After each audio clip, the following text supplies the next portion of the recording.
کہ ریزہ ریزہ ہو جاتے ہیں، لیکن یہ سرکار کا صدقہ ہماری امت کے نونہال اپنے سینوں میں محفوظ کر لیتے ہیں۔ کیا ضرورت ہے؟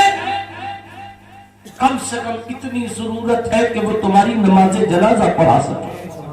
یہ سال ثواب کا پروگرام ہے نا، جشن میلاد کا مہینہ ہے نا، میں نے دونوں پہلو کو اس لیے لیا، سنیے گا۔ حضرت آدم صفی اللہ علیہ علیہ الصلوۃ والتسلیم کی جب نماز جنازہ کا مسئلہ آیا، نماز کون پڑھائے، تو آپ کے بیٹے حضرت شیش نے کہا جبریل تم تمام فرشتوں کے سردار ہو، لہذا میرے والد حضرت آدم صفی اللہ کی نماز جنازہ آپ پڑھو۔ حضرت جبریل نے کہا اے شیش تمہارے والد نبی تم بھی نبی، لہذا ان کی نماز جنازہ تم پڑھاؤ۔ بیٹا پڑھائے یا فرشتوں کا سردار پڑھائے، قاری گلشاد صاحب بڑا مسئلہ پیچیدہ ہوا، آپ پڑھاؤ آپ پڑھاؤ۔ اللہ کی بارگاہ میں عرض کیا گیا، رب کائنات نے حکم دیا باپ کی نماز بیٹے کو پڑھانے دو۔ دوستان عزیز یہاں پر علماء نے لکھا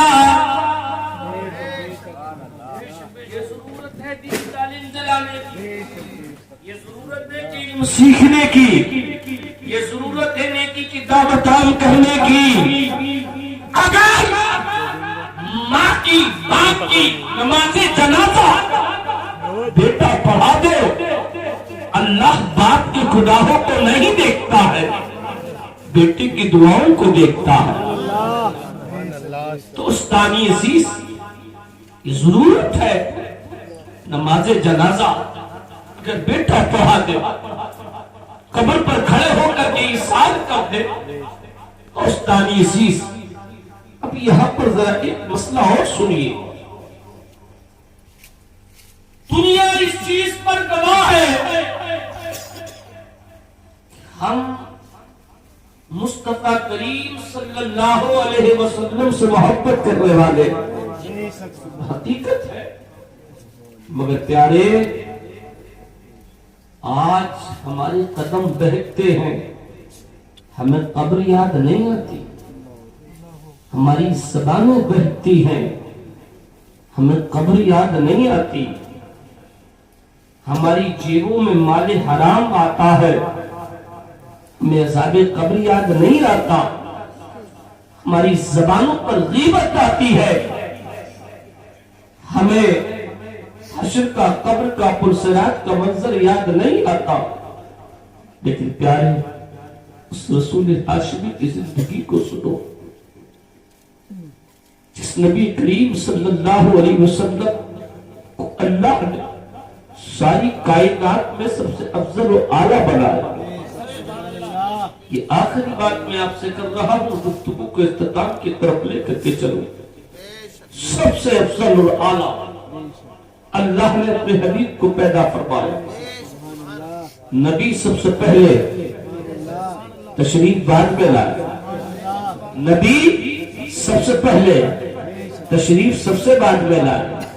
مصطفیٰ کی پیدائش کے حالات دیکھو تو لاجواب، مصطفیٰ کی والدہ کی زندگی کو دیکھو تو لاجواب، مصطفیٰ کا نسب دیکھو تو لاجواب، مصطفیٰ کا خاندان دیکھو تو لاجواب، مصطفیٰ کی اپنا بچپنا دیکھو تو لاجواب، مصطفیٰ کی جوانی دیکھو تو لاجواب، نبی کا آنا لاجواب، نبی کا دنیا سے جانا لاجواب۔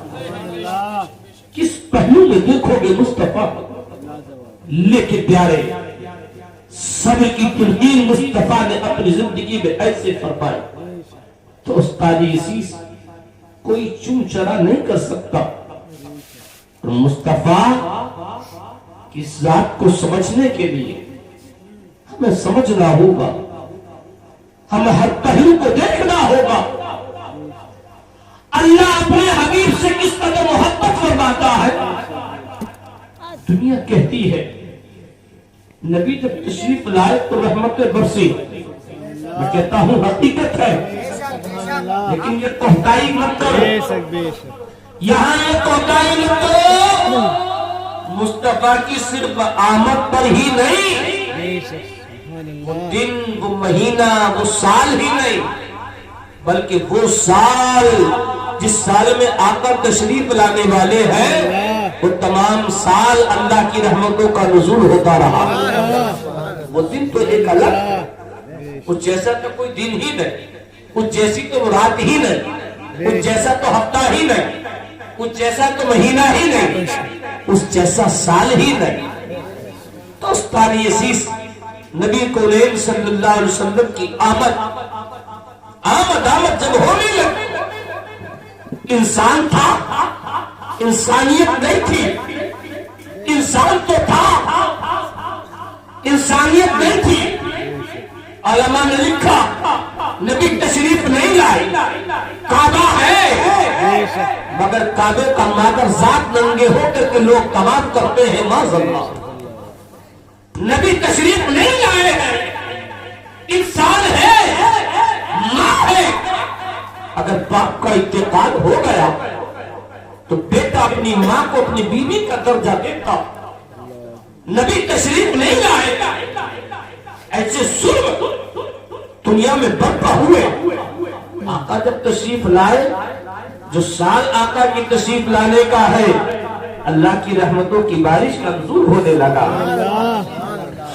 سارے عالم پہ رحمت برسنے لگی، سارے عالم پہ رحمت برسنے لگی، برسنے لگی. سارے عالم پہ رحمت برسنے لگی، برسنے لگی. انشاءاللہ ایمان تازہ ہوگا. کیا سارے عالم پہ رحمت برسنے لگی، برسنے لگی.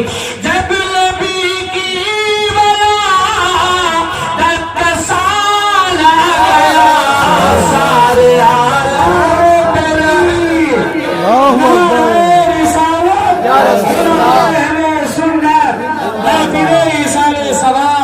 سرکار کی آمد، آقا کی آمد، دلدار کی آمد، مختار کی آمد. نعرہ تکبیر، نعرہ رسالت. سارے عالم پہ رحمت برسنے لگی، برسنے لگی. جب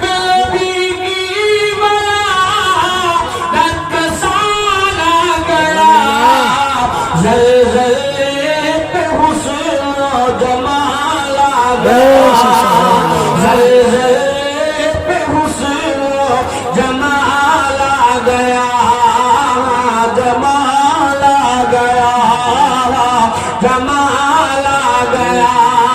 زلزلے پہ حسن و جمال آ گیا، جگ میں جب آمنا بھی کھلا، جگ میں جب آمنا بھی کھلا لا گیا، لا گیا. جب کسی نے بھی توحید سرکاری، جب کسی نے بھی نے سرکار کی، سرکار کی. جب کسی بھی نے سرکار کی، اعلی حضرت کو فوراً جلا.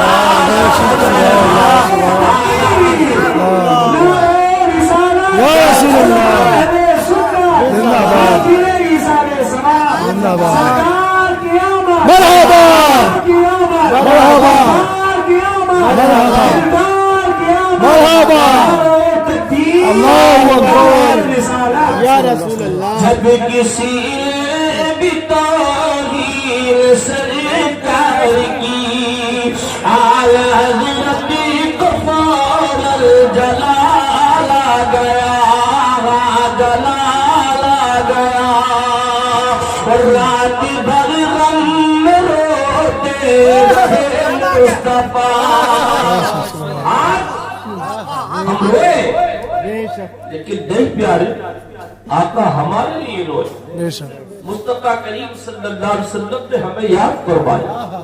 آقا جب دنیا میں تشریف لائے تو زبانی حال سے فرمایا رب ہب لی امتی، اے اللہ تو میری امت کو میرے حوالے فرما۔ اور جب نبی دنیا سے تشریف لے گئے قبر شریف میں مورخین نے لکھا آقا کے لمحہ مبارک پر صدا ہے کہ اے اللہ تو میری امت کو میرے حوالے فرما۔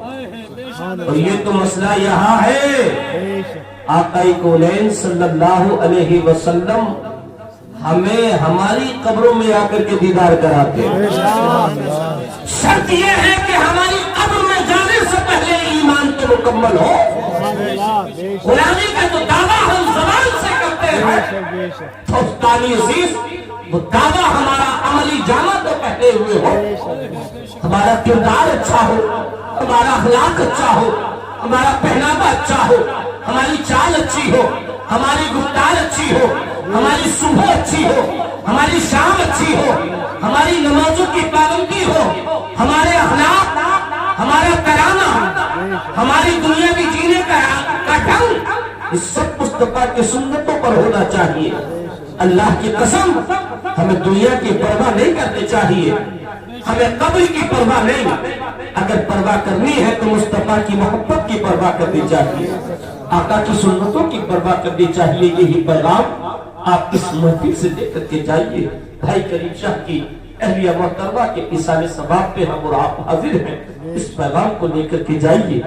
آپ غسل کو سیکھیے، آپ وضو کو سیکھیے، آپ نمازوں کو سیکھیے، آپ اہل سنت و جماعت کی غیر سیاسی تحریک دعوت اسلامی اور دیگر علماء کرام سے وابستہ ہوئیے، دوستانی عزیز ائمہ کرام سے وابستہ ہوئیے۔